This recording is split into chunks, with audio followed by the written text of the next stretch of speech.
What's up, y'all? My name is Tim, also known as Flipping Flex. Welcome back. If you haven't been here before, I'm a part-time reseller, which means I find stuff at thrift stores, estate sales, Facebook, and resell it for profit. Today, I'm going to be telling you a few tips on how you can lock down undervalued items on Facebook and break through the noise. Something crazy pops up on Facebook, you can lock it in. Let's go.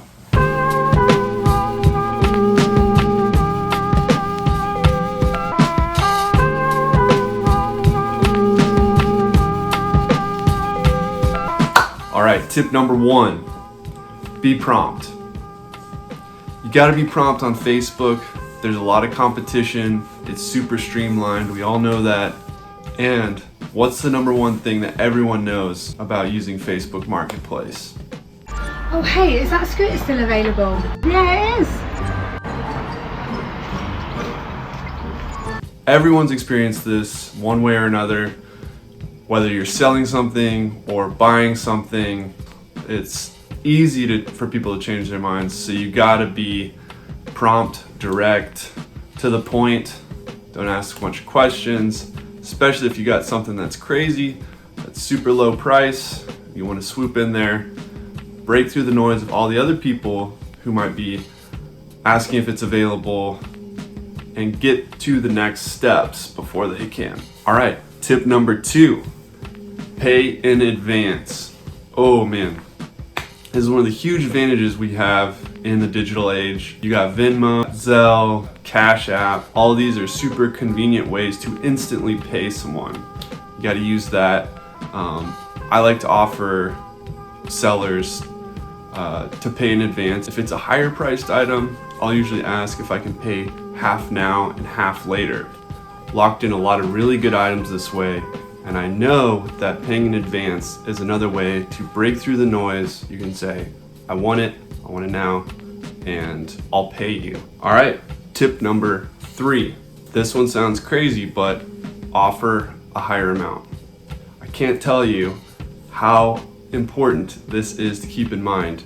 Let's say you have an item that someone is selling for $20, and you know this is a $200 item, super undervalued. Everyone's gonna be jumping on it, trying to get this. If you offer $30, you're still gonna be up $170 profit, okay? If you don't offer a higher amount though, and you lose out on this item, guess what? You're gonna have $0 profit. So I like to think about it that way. If you're gonna lose the item, you're not gonna make any profit. If you offer even just $10 more, you can bust through and say, hey, I'm serious about this, I'll pay you a higher price. Tip number four, make it convenient for the seller. Usually on Facebook, the deals are not deals because the person doesn't know how much the item's worth. Usually it's just they want it gone. So the thing to keep in mind there is the way you can make it the easiest for them is gonna be the way you win the bid. Don't ask a bunch of questions. Do your research if you don't know enough about the item. Offer to pay in advance. Porch pickup is another big one. I've loved it on the selling side of things on Facebook. All right, tip number five, make yourself credible. From the selling end of it, you don't want some weirdo coming to your house. You don't want to have to interact with any weirdos. I always do a profile check. If I'm selling something on Facebook, I'll go through, make sure the person seems legit. There's no weird stuff on their profile. That way I know it's gonna be a safe transaction. So from the buyer side of it, you know they're gonna be doing the same to you. Maybe they won't, but don't have some weird photo as your profile picture. Also, rating is really important in this. Facebook allows you to get ratings. If you had a good transaction, you can even ask your seller or buyer to rate you. How did it go? And then you get to see those stars show up, and that gives some credibility. I think that's a huge part that killed Craigslist is there's a little more credibility. You know what you're gonna be dealing with, and it gets rid of some of that mystique, I guess.